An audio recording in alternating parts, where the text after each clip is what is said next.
make some sense of it all. But I can see it makes no sense at all. Is it cool to go to sleep on the floor? 'Cause I don't think that I can take anymore. Clowns to the left of me, jokers to the right. Here I am, stuck in the middle with you. Good morning, everyone. Lots going on as usual. Today is Friday, June 27th, 2025, going into the Canada Day long weekend. How many more Canada Day long weekends will we have, eh? Do you think that we'll continue this tradition long after, well, the replacement's complete? Who knows? I don't know. 5% NATO spending will cripple our budget. Mark Carney says, don't worry, we're already spending 5% of what NATO wants us to do, and we just have to allocate it correctly and make sure NATO knows, et cetera, et cetera. So he's not very worried about this whole $150 billion a year that we have to pony up for NATO defense. And he keeps talking about how the world's a more dangerous, threatening place.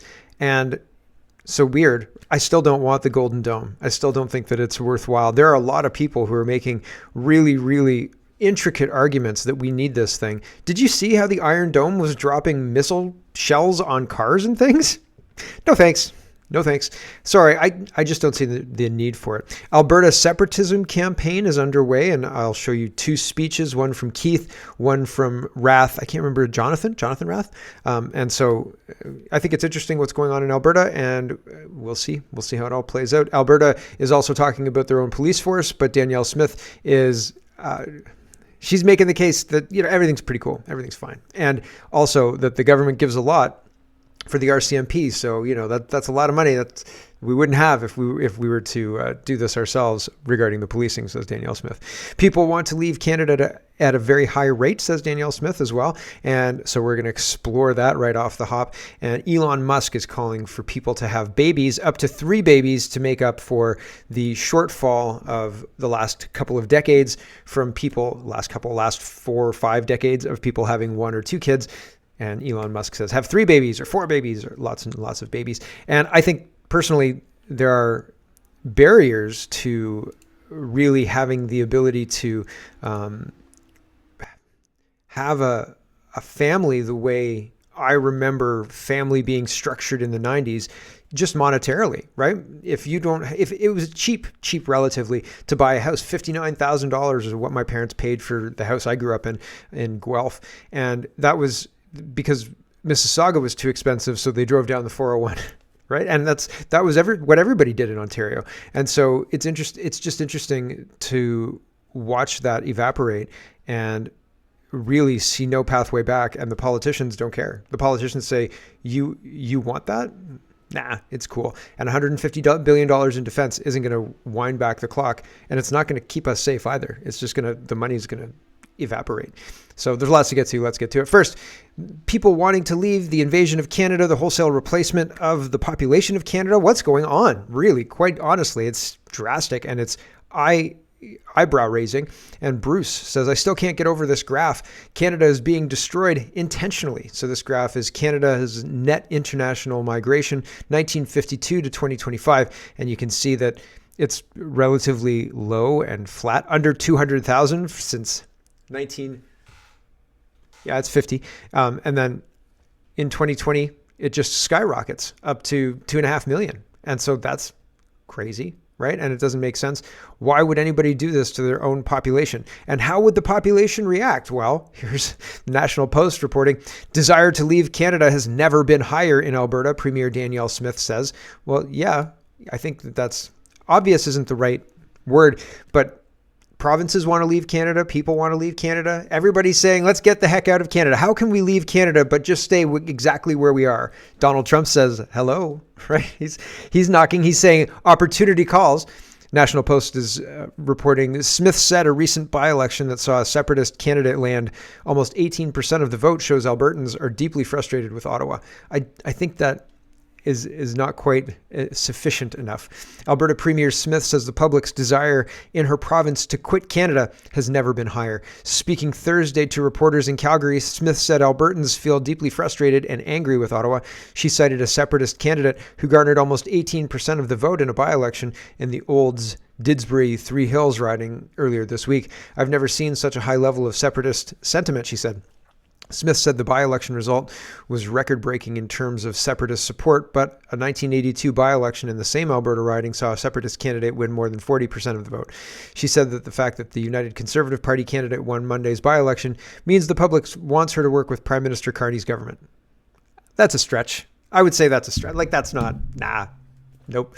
Asked what her government could do to quell separatist desire, Smith said it was Ottawa's responsibility as it was following that 1982 by-election. A couple of years later, after the then Prime Minister Mulroney got rid of the National Energy Program, the sentiment evaporated, she said. This is really in Ottawa's hands. The present-day equivalent to that program, which introduced price controls and hiked the federal share of tax revenue from oil production, is several laws that Smith said stifle energy production and investment in Alberta. And this is the same old patter of, repeal these laws and so on and so forth. But people are frustrated. Maybe Smith is right. Maybe it's frustration with Ottawa and an inability to have anything different come out of Ottawa, and Ottawa is tone deaf and doesn't listen to Alberta because the people elected who make up the government largely come from Ontario and Quebec, right? So they ignore Alberta and exploit Alberta. And so who wouldn't want to leave under those circumstances, really, right? But also schools want to leave Canada, it seems like. Here's Queen's University yesterday, or a few days ago. Dominic says, I'm at my stepson's graduation from Queen's University, and there's no Canadian flag, no singing of O Canada. Hamas enthusiasts screamed at students and their families as we came in without consequences. We need to embrace civic patriotism in this country if we're not to lose it. Right, so we're not singing O Canada. The school, if it could choose to be anywhere, it would choose Palestine, apparently. So Queen's University is pretty cracked. So that's pretty weird, right? Don't you think? And here is Daniel Tyree, and he's the former, he was a high-ranking PPC headquarters guy, and he says he's responding to Clyde Do Something, and Clyde Do Something says, I'll be in Toronto this weekend for the United Against Extremism National Security Conference. If you're in the area, get your tickets here. And so here's one poster with Clyde there looking Clyde-like, and it says United Against Extremism. Who's united against extremism? Well, at the bottom there it says the Canada Indian Foundation and the TAFSIC. So when I read TAFSIC, I thought maybe that has something to do with the Sikh guys, right? Like in Canadian Indian Foundation or India Foundation, and TAFSIC, maybe that's the Sikh guys. So I went to TAFSIC, and it's not the Sikh guys. I missed the shape of it's a Star of David after the TAFSIC thing, so I didn't realize that. But yeah, it's not the Sikh guys. So it's a strange pairing. TAFSIC and the Indian guys. TAFSIC it appears Jewish. And Daniel says, let me get this straight. It's a conference organized by two foreign ethnic advocacy groups, one Jewish, one Indian, to complain about other foreigners, Muslims, Khalistanis, and Palestinians, organizing in Canada. This is the dysfunctional reality of multiculturalism. Yeah, it's weird. It's a very, very strange thing. And like getting Clyde into the mix is just also weird. All of it's weird. The whole thing is very, very strange. I won't be going to this conference, I'll tell you that. But I don't think I was invited at all. Here is back to Alberta and Alberta separatism, etc. Jeff Rath. Did I say Jonathan? I think I said Jonathan or Joshua or something like that. Jeffrey Rath is talking about how the future looks if Alberta stays in Canada and if Alberta leaves Canada. I don't know that there's evaporation of this sentiment if things don't change, because at this point I'm in Ontario and the levels of corruption and concern are jaw-dropping. I'm not worried about Russia. I'm worried about Mark Carney, right? I'm worried about what our government is going to do to us, because it looks like they're setting up to try and do to us what the UK government's doing to their citizens, putting them in jail for having an opinion online, putting them in jail for mean tweets, putting them in jail for trying to hold politicians to account. They work for us, for crying out loud. So at this point in time, my main concern isn't Vladimir Putin. It's what my own government is going to do to us for expressing ourselves and for accessing our own basic rights. Honestly, and I wish that weren't so. But people want to leave because our government is betraying the citizens it's supposed to represent. Here's Jeffrey Rath.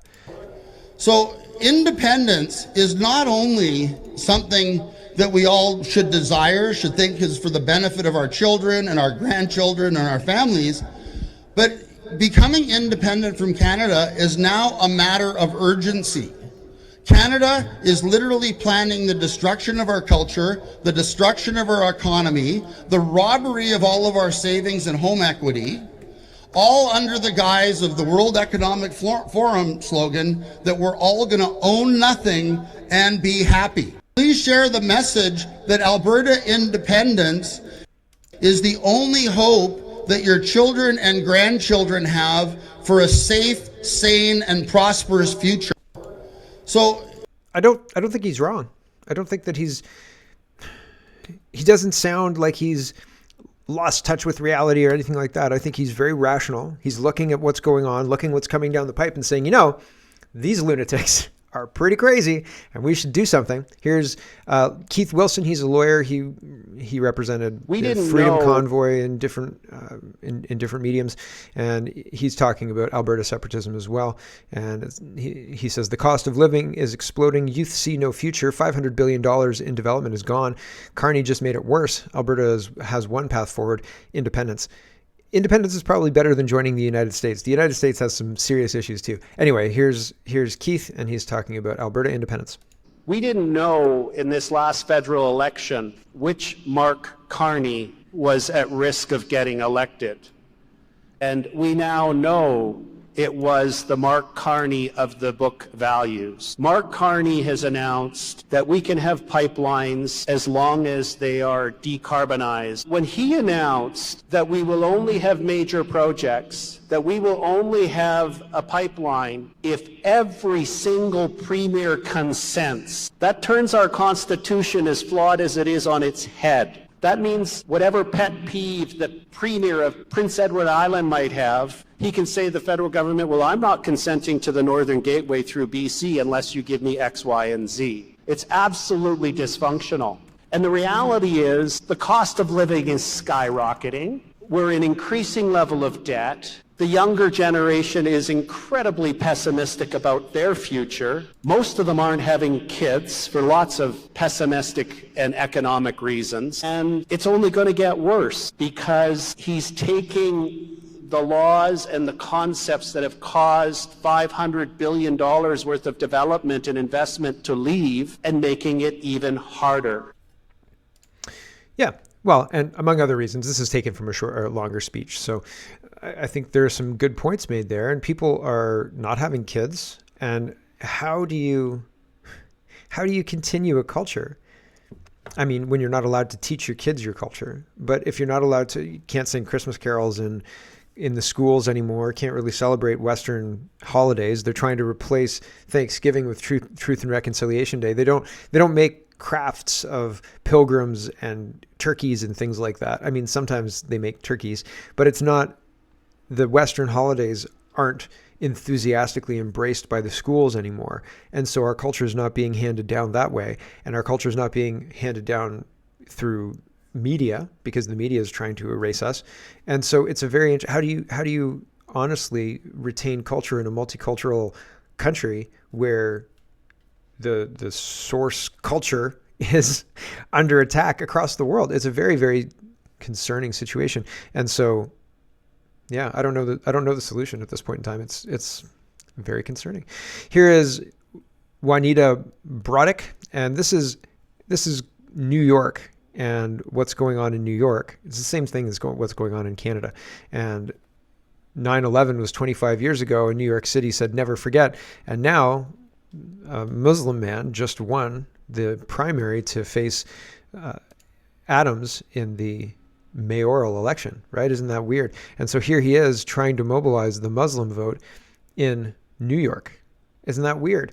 Gunther says, call me whatever you want, but this man has no right to serve in public office. He's an admitted communist supporter, and that alone is grounds for deportation. So here we go. He's also, I saw the woman who plays Kamala Harris. She was a comedian. She was talking about this guy. Apparently he comes from money. He had his first job at 29. If you listen to the way he speaks, he's had speech coaches. Somebody has taught him English, and they were very exacting about his pronunciation. Somebody is grooming this guy for public office. This is not your average. This is a Barack Obama level person. He's going to bounce around this. He'll become a senator, and then you just watch. He's on the track to presidential politics at this point in time. But listen to what he's saying, and listen to the precision he uses when he speaks. So he was born in Dubai, I think. So here we go.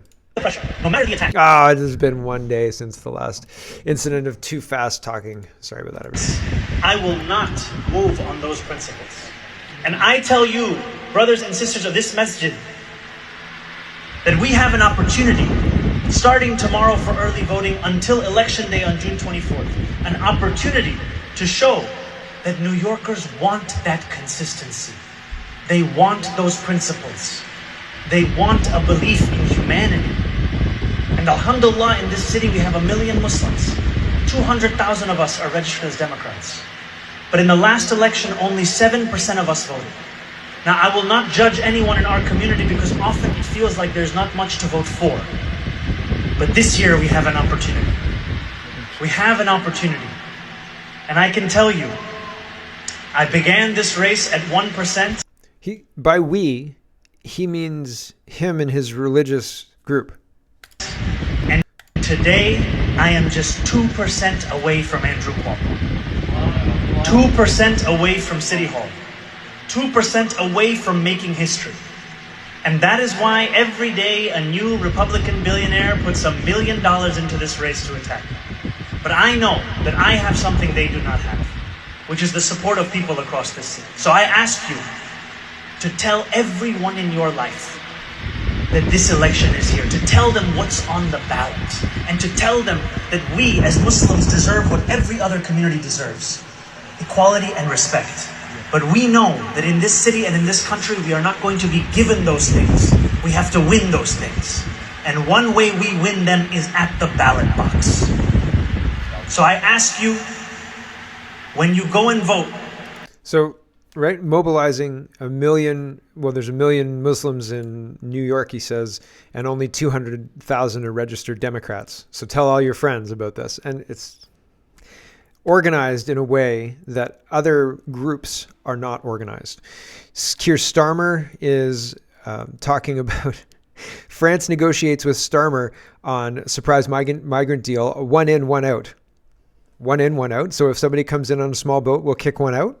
After 10 years of legal wranglings, it's an invasion, and everything they do is supposed to be 1 step forward, 2 steps back, right? So if Starmer could have 3 in, no out, that's what he would do. And 1 in, 1 out is basically 3 in, no out, right? Because how long does it take to deport one from the UK? There should be a full blockade. There should be no boats coming in whatsoever. If you're on a boat, and the British government could say, listen, notification to everybody, we're not going to save you. We're going to actively sink these boats. If you're on one of those boats, we will stand by while you drown. We need to be this on the nose about it, because otherwise people will think, oh, they'll save me and they'll bring me back to France. Worst case scenario. No, we're not going to do a damn thing. That's what they need to do to disincentivize people from coming this way. But they won't ever do it. They won't ever do it.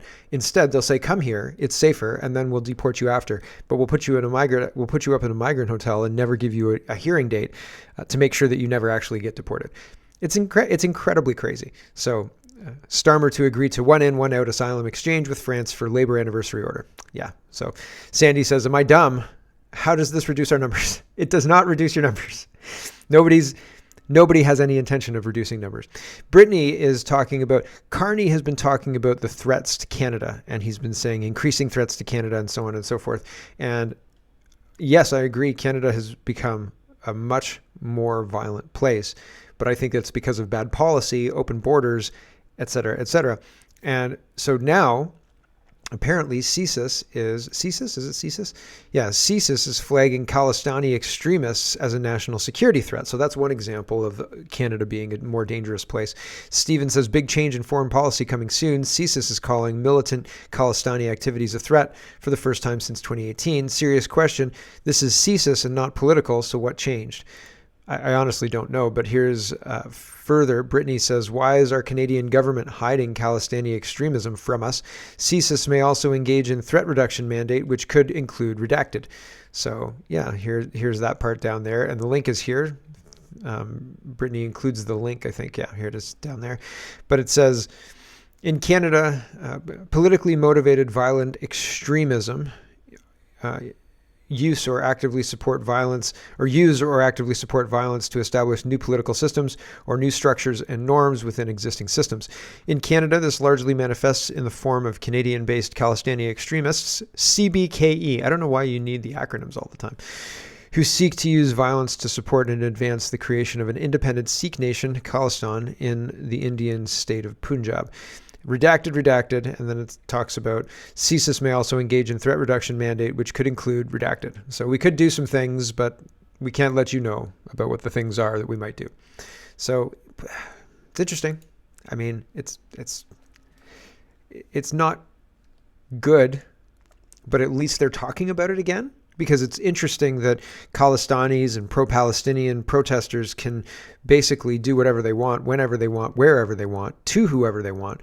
And truckers go with Canadian flags and try and talk to the government about a bad mandate for isolated workers in a truck cab, and at nothing, right? Like they get the War Measures Act thrown against them. They get violent police who are not tolerating even peaceful protest.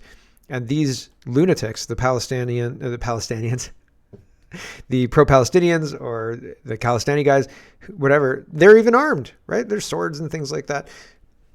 Nothing done to them, right? Coots guys, years in jail.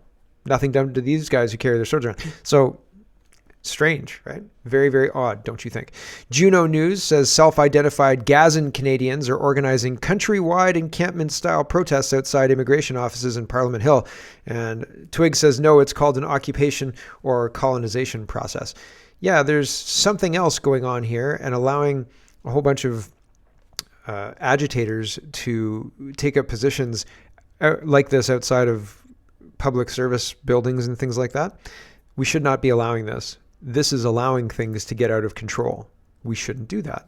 That's a mistake. So is it being done on purpose? Yes. Yes, it absolutely is. 100%. So pretty crazy stuff. So we've got our grab bag of governance to go through, and I think it's a shorter show today, but I've said that before, and then we end up in an hour. So I'll kill the stream after about halfway on the grab bag of governance, I usually do about half an hour, and it feels short to cut it off right now. So TD Leaker is talking about Mark Carney, and Jasmine is highlighting that Mark Carney just said at NATO a few days ago that old Canada that you used to love, well, you're never going to see it again, because, it's gone and it's never coming back. And we have to build a new world order back better and stuff. He doesn't say exactly all that, but if you read between the lines, it's all there. I mean, it's all there just with this EU flag. Here we go. Circumstance. We can nostalgically look back and long for the old order to somehow return, or we can build a new one with purpose and partnership. There you have it, folks. Mark Carney. Purpose and partnership, eh?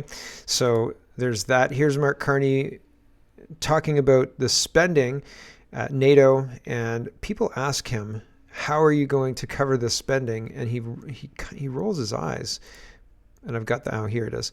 So here's Mark Carney rolling his eyes at the reporter asking about, how are you going to pay for all this spending? June 25, 2025, a reporter asks Mark Carney if taxes would increase to fund his European commitments. Mark Carney's reply isn't very reassuring. Here we go. Thank you. My other question, I'll try and be fast, is that's question 4. About the commitment to hundreds of billions of dollars cumulatively you've made today. The Parliamentary Budget Officer told us that implies higher deficits unless you either raise taxes or cut major projects, social spending. So do you agree with him? And if so, how high a net debt to GDP ratio are you willing to run?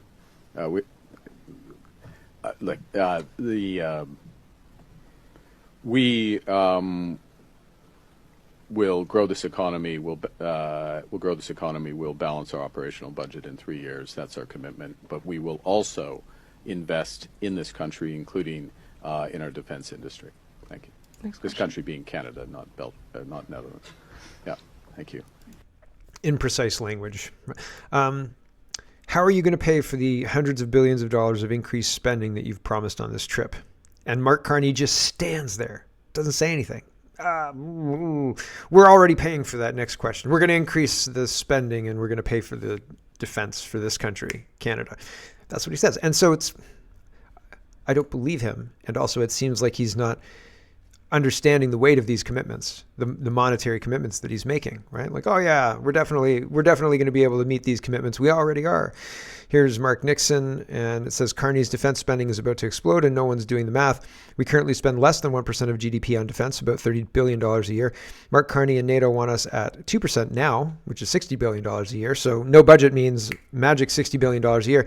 And then 5% by 2035, that's 10 years, $150 billion a year. $150 billion a year? That seems expensive, right? $71 million a year for the Golden, or not a year, $71 million for the Golden Dome. $150 billion, did I say million? $71 billion, B with the B. And $150 billion a year after 2035 for defense? Just for being a part of NATO? Huh. Is that worth it? I mean, you know, when you use a piece of software or something and then they double the price and you're like, well, hold on a second. Whoa. Just a second. I don't know that it's worth. What am I getting for this subscription of mine? Really? Like, honestly, what am I getting? So I don't know. I don't know if the NATO subscription may just go the way of Disney Plus. Like, I'm not convinced, right? Here's Mark Carney. You've spoken about the idea that Canadians will need to make sacrifices to pay for defense spending. Can you outline what sacrifices you're expecting Canadians to make? Well, I think right now This is a meandering. Some of his speeches don't make any, like, he meanders through things. This is one of those things where he's kind of meandering and it goes nowhere. I'm going to play it just because he's meandering and it goes nowhere. Right now, the people who've been making sacrifices have been the men and women of the Canadian Armed Forces because they have not been paid to reflect what we are asking them to do. They haven't been operating with the right equipment in many cases. Many cases, their equipment hasn't been working. So the first sacrifices have been there, and we're making up for that. And that's a pivot. Like, that's not even addressing the spirit of the guy's question.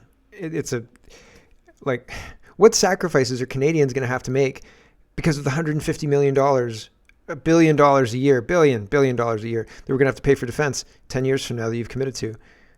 What kind of sacrifices? Because not having a kitted out military is a bad policy situation. It's not spending necessarily. How are we going to keep our military in sleeping bags when we have to send $150